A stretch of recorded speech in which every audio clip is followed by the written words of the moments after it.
these colors, how I create them.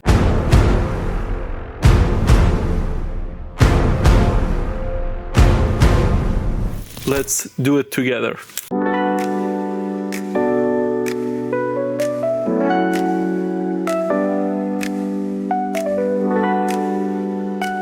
Hello and welcome to the new video. I'm Hani. Today we want to edit one of my photos from my last shooting that I did with Dorel, and I want to show you how I edit my photos, how I mask, how I color grade, and every details that I do in my editing. Let's start. Here are some of the photos that I shot. It's around 1,000 photos. It's quite a lot. But I chose this photo to be edited. It's one of my favorites, so we're gonna do this. It was first like this, and let's do it from the first. Okay, it was like this. Then I thought that let's make it very swirl. Then I turn it to the left. Then I crop the photo a bit. From here you can change the crop, and I'm gonna do it like Instagram 4x5 like this. Then I will fix that. So at first, the first thing that I do, I go step by step from up to down. At first I go with exposure. I make it a bit brighter, then I will give a bit contrast. Usually I take highlight, then we go to left with highlight, then I open the shadows. I already have a video that I explain all of these one by one, so you can first watch that one and come back to this one. This one is more professional. Then we go to the white. I give it a bit white, then also I open the blacks to see more details in the black color. Then we go to the color, and we have the color temperature. We see, okay, I make it a bit colder, and we have the vibrance. I make it a bit higher, and we go to the effect. Then we have the texture, clarity, DS, big vignette, and grain. And I will do it later. Maybe I can do the vignettes. I can do the vignette now. Yeah, looks good. Then I give some grain. I love to have grain because it makes it cinematic. So we give some grain, like 40 would be nice. And then to the curve, I always create a point here in the middle. Then I take this one, which is the shadows and blacks higher.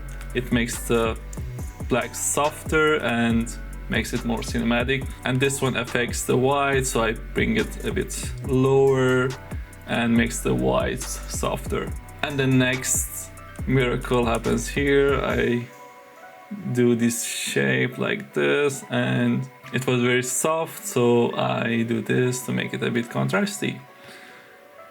I will go back to these, then we see how the photos look like. So I don't like this green here, it's very distracting. Also this red. So here in HSL color mixer, we go to saturation, we turn the greens to the left. I guess it also has aqua or yellow. Yeah, okay, looks better. I will completely remove that part later in Photoshop. And also I will, yeah, this one affects also the face, so we don't touch it, then we can fix it later in Photoshop. And let's also go to luminance and make this part darker.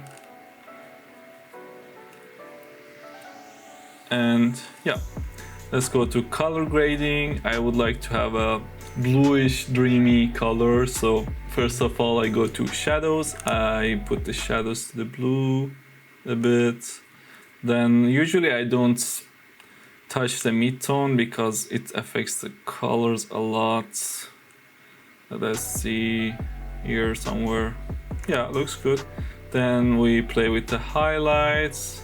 I like it here. Let's try. You need to always try, and it changes always with every photo, so it's worth it to try. Yeah, I like it here. Okay, then we go to details. We can make it a bit sharp, but we don't. Optics, I don't touch. Lens blur, I don't touch. Then we go to calibration, and usually I do this. The blue primary goes to the right. It makes the blue colors more saturated, and I always play to see if I can have a nice color out of these. I always play again. Now we can adjust the greens. Yeah, here I like it more. I'm now looking at the skin color. I'm adjusting the skin color now. Yes, I like it here. This was the primary color editing, and you can see before and after. You see how it changed. Then we go to the masking, which does the magic. Here we have the masks, and as you see, sky, background, subject. We want to choose the subject first, and yeah, as you see, it detects the subject.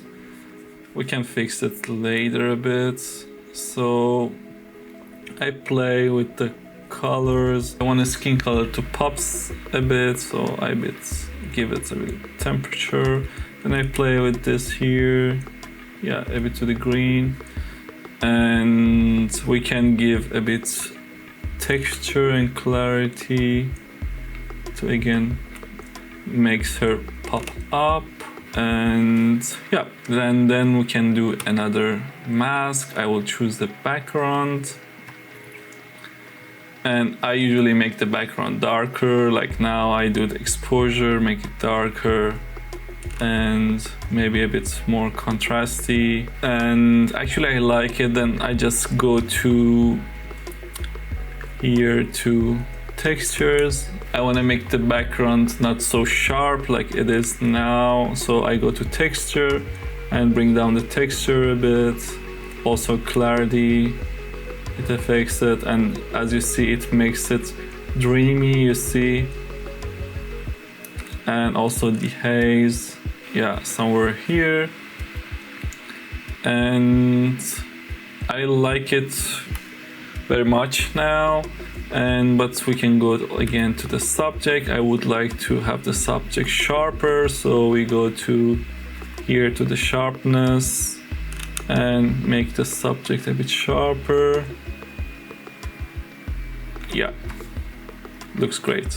And I'm gonna create two gradient masks to draw the viewer's attention to my subject. So I go one linear gradient, and I do this. And here, then I bring the exposure down, and again from here I create again one new mask, linear gradient, and I do it like this and bring the exposure down. As you see, now my subject is in the middle of the attentions and it looks great. The only thing that I want to do in Photoshop, I would like to get rid of this red. So we open the photo in Photoshop. I go here, I choose this thing, the graffiti on the wall. Then I just say generative fill because I'm a lazy designer. So I always choose the easiest and fastest way because the world is fast, you need to catch up. Photoshop does it amazing, and we got rid of it. So I look at the variations. This one looks good, and yes. And then the last thing that I do, I go to sharpen, unsharp mask, and I sharpen the photo a bit more. And here I see a hair on her face. I would like to remove that, so we go to this spot healing brush tool, my favorite brush. I make it smaller, then it's just very easy, just draw it and you can remove whatever you want. And now I like it better. It looks great and I like it very much.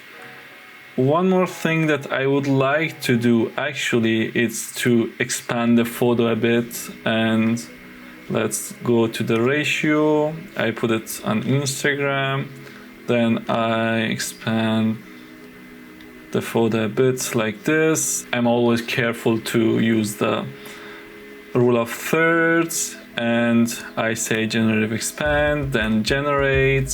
And yeah, this one is disaster, this one is better.